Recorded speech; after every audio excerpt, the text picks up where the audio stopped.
নমস্কাৰ মই পৰেশ মালাকাৰে প্ৰাসংগিক প্ৰশ্নলৈ আপোনালোকক আদৰণি জনাইছোঁ কালি সন্ধিয়া ঠিঙত নিৰ্বাচনী প্ৰচাৰ চলাই উভতি অহাৰ সময়ত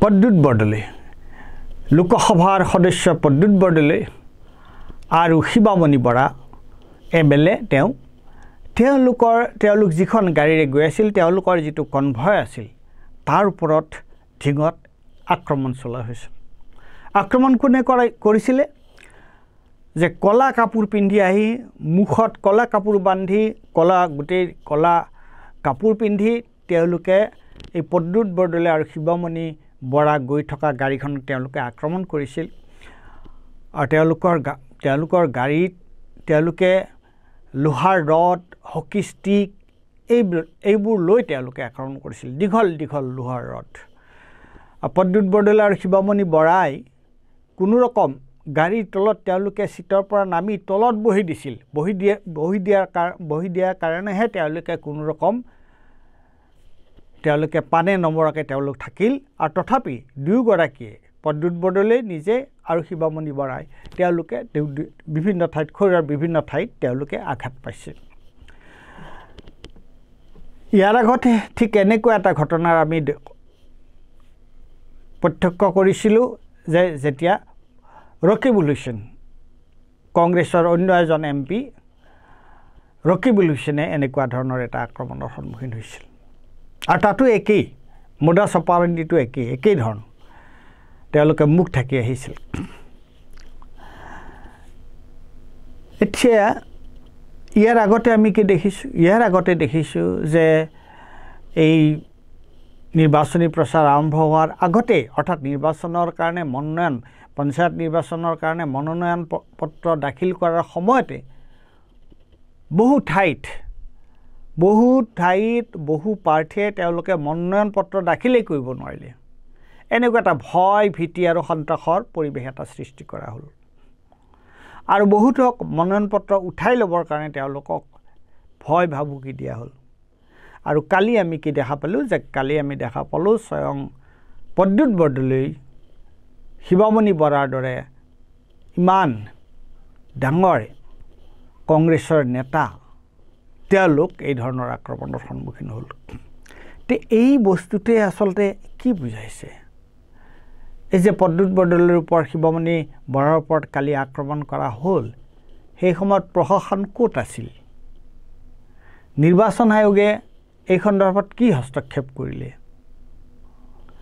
গতিকে এই গোটেই পৰিস্থিতিটোৱে এই গোটেই ঘটনাটোৱে কি বুজায় এই গোটেই ঘটনাটোৱে এইটোৱে বুজায় যে আচলতে এতিয়া অসমত যেন আইন শৃংখলা বোলা কোনো কথা নাই এটা চৰম নৈৰাজ্য চাৰিওফালে বিয়পি গৈছে এইটো কেনেকুৱা ধৰণৰ কথা হৈছে আৰু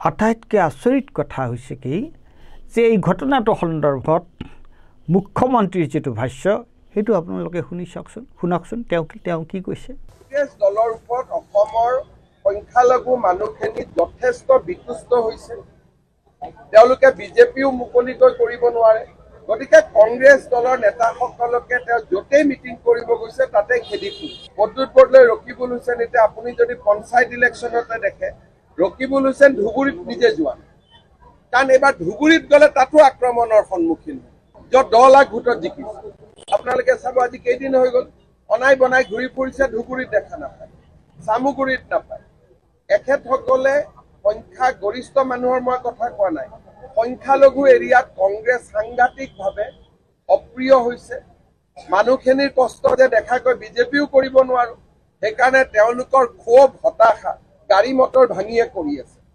ভাল হোৱা নাই কথাটো মই পুলিচক ইতিমধ্যে কৈছো যে ভিডিঅ' ৰেকৰ্ডিং ওলাওক একশ্যন লওক আৰু আমি একশ্যন লওক প্ৰদ্যুৎ বৰদলৈ মই নিৰাপত্তাও বঢ়াই দিব কৈছো শুনিলে তেওঁ কৈছে যে সংখ্যালঘুসকলৰ এইটো ঢিং হৈছে এটা সংখ্যালঘু প্ৰাধান্য থকা ঠাই গতিকে ঢিঙত যিহেতু এই ধৰণৰ আক্ৰমণটো হৈছে এইটোৱে বুজায় যে কংগ্ৰেছৰ ওপৰত সংখ্যালঘুসকলৰ আস্থা কমি আহিছে কংগ্ৰেছে ক্ৰমান্বয়ে সংখ্যালঘুসকলৰ আস্থা হেৰুৱাইছে।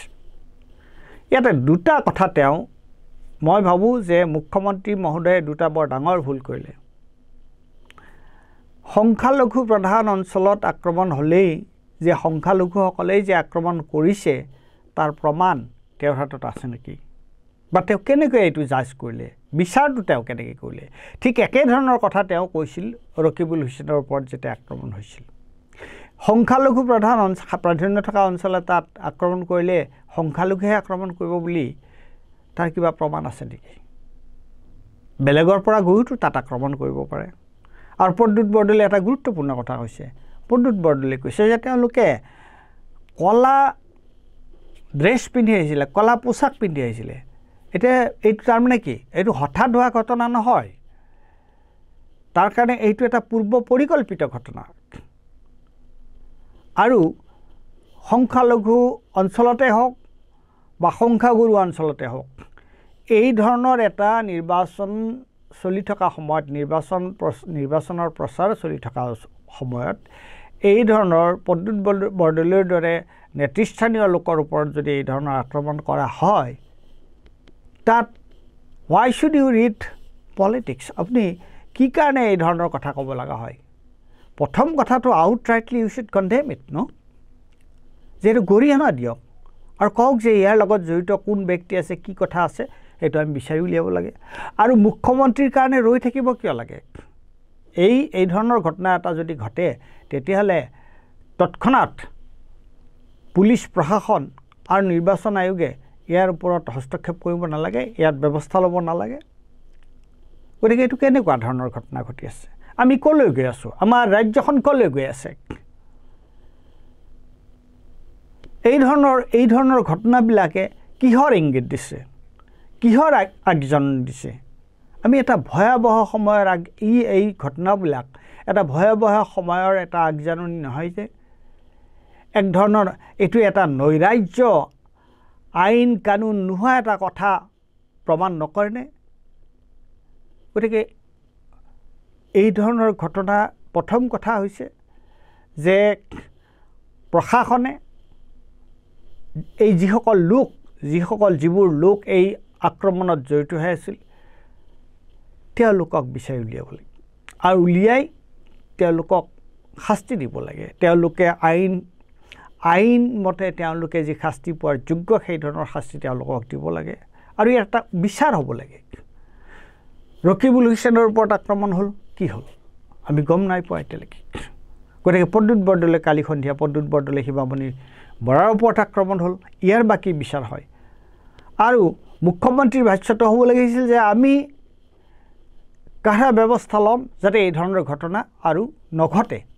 তাৰ বিপৰীতে তেওঁ কি ক'লে যে সংখ্যালঘুসকলৰ মাজত কংগ্ৰেছৰ প্ৰভাৱ আৰু সংখ্যালঘু মানুহৰ কংগ্ৰেছৰ ওপৰত আস্থা কমি আহিছে কাৰণে এই ধৰণৰ হৈছে।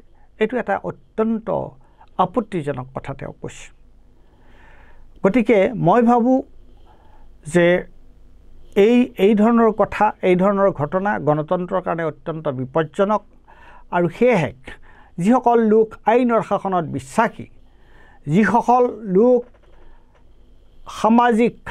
যিসকল লোকে সামাজিক শান্তি বিচাৰে, তেওঁলোক সকলোৱে একমুখে এই ধৰণৰ ঘটনাৰ গৰিহণা দিয়া উচিত, একমুখে তেওঁলোকে এই ধৰণৰ ঘটনাৰ প্ৰতিবাদ কৰা উচিত। ধন্যবাদ।